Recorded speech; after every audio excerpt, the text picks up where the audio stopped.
All praises due to the Most High, family. We back with another basketball breakdown. It's NBA playoffs. Real quick, family, before we dive in, we are on the road to 100 YouTube subscribers. If you are watching this and not subscribed, tap in for me right now. Help us get to 100 subscribers on YouTube. All right, family. We opening up this basketball breakdown. Go Spurs, go. Say it with me now. Go Spurs, go. Go Spurs, go. Okay.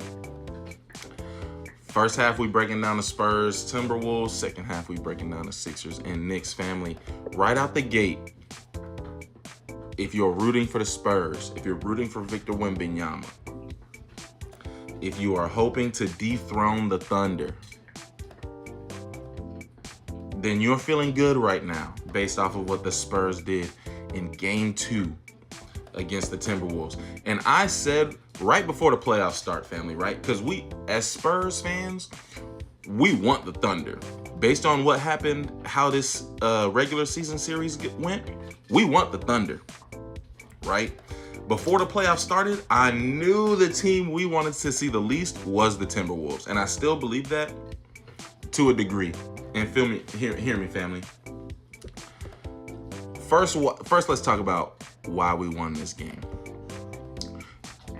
Think about the difference in Wemby's blocks in Game 1 and Game 2, family. He had crazy blocks. And that was part of the Timberwolves game plan. Blocks do not always result in the end of an offensive possession. It's actually very easy sometimes to get an offensive rebound from a block. So Game 1 taught me the importance or reminded me of the importance of defensive rebounding, family. That's what ends the possession. And so Exhibit A, Victor Wembanyama had how many blocks? He didn't have none this game. He had 2 blocks this game, right? 15 defensive rebounds. So Victor Wembanyama was closing out possessions in this game, right? Which I liked. I should have mentioned that in the last breakdown, but that definitely stood out to me. The focus on the rebounding as opposed to just swatting and blocking the ball, right? That was point number 1. Point number 2, our 3-point shooting was much better in this game, right? Now, moving forward, family, I very much trust the Spurs shooters, right? Not every team has shooters that you can trust like this in the playoffs. Champagnie and Vassell, I trust. Any good look from 3 that they have, they gotta shoot it. I want Champagnie and Vassell taking the most 3 attempts, right? Now, who's also right around there shooting at their clip too is Vic and De'Aaron Fox, and those are the leaders of the team. So I'm okay with that. But ideally, I want Champagnie and Vassell shooting more 3s than anybody else on the team.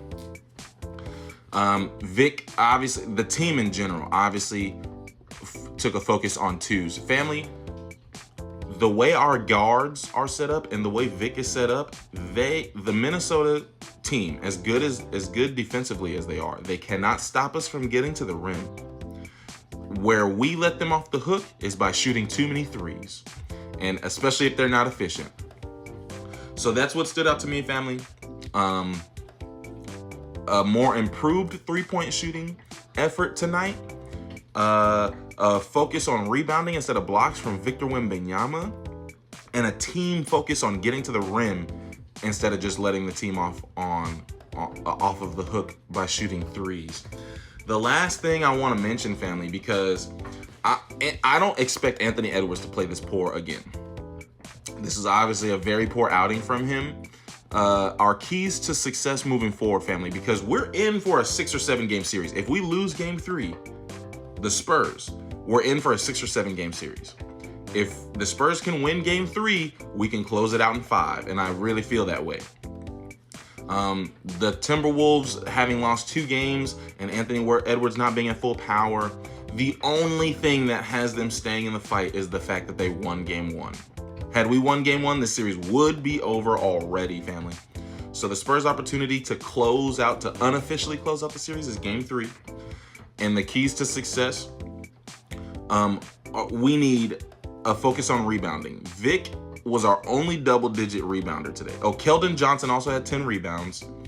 But so we need 2 double-digit rebounders. And I think we need to take advantage of the Spurs' depth and go ahead and foul some of these guys. Family, the Timberwolves shot 50% from the free throw line. Kyle Anderson and Rudy Gobert, those 2 guys can't get a good look at the basket without being fouled. Foul those 2 guys. Because if you're going to shoot 30% from 3 and 50% from the free throw line, you're just not punishing us for fouling you. So I'll take that. I'll take that terrible shooting. Hack a Gobert, hack a Kyle Anderson, rebound the ball, and take it inside. That's the Spurs recipe for success. Go Spurs, go. Go Spurs, go. Close this out in 5 because the Thunder series, family, I know we had success in the regular season against the Thunder. That series is going 7 games. Hear me now. Quote me later. The Spurs and Thunder is going 7 games, and the Spurs absolutely needed every bit of experience they gained from 5 games against the Blazers to, I'm hoping, no more than 5 games against the Timberwolves. They absolutely needed that orientation to gear up for a conference finals appearance against the Thunder. That is going to be the best basketball we saw all year. All right, I went too long on the Spurs and T-Wolves. Now we're going to get into the Sixers and Knicks.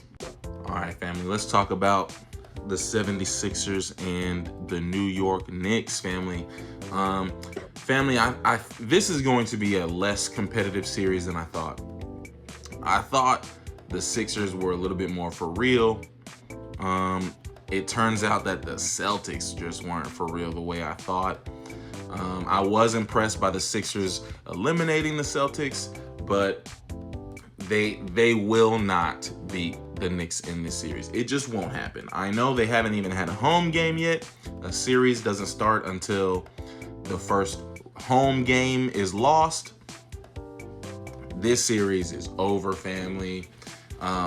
New York has 4 players that can score 20 points, and the Sixers almost have those same 4, but family, Andre Drummond, who's a starter, only played 15 minutes. So already you're really only playing a starting 4 versus like 4 bench players in the case of the Sixers.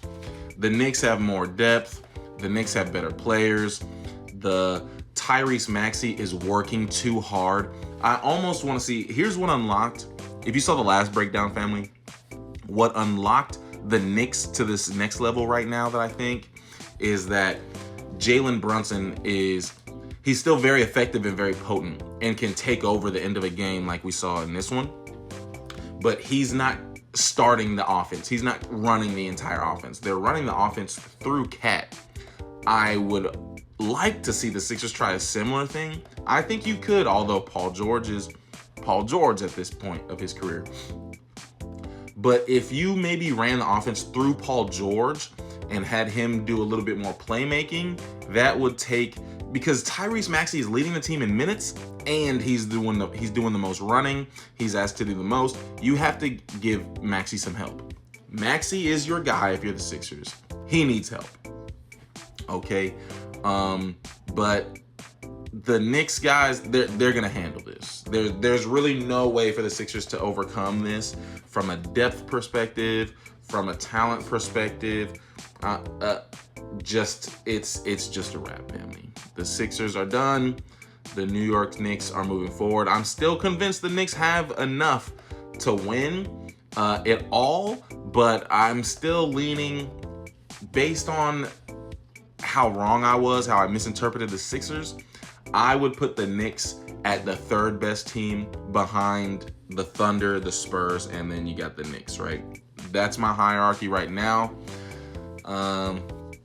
There wasn't much to say about this game, family. I think this series is over in 5 games. I'll give the Sixers 1 home game to win, but given how much work they're asking of Maxey and George, I don't know. All praise is due to the Most High, family. Peace and love.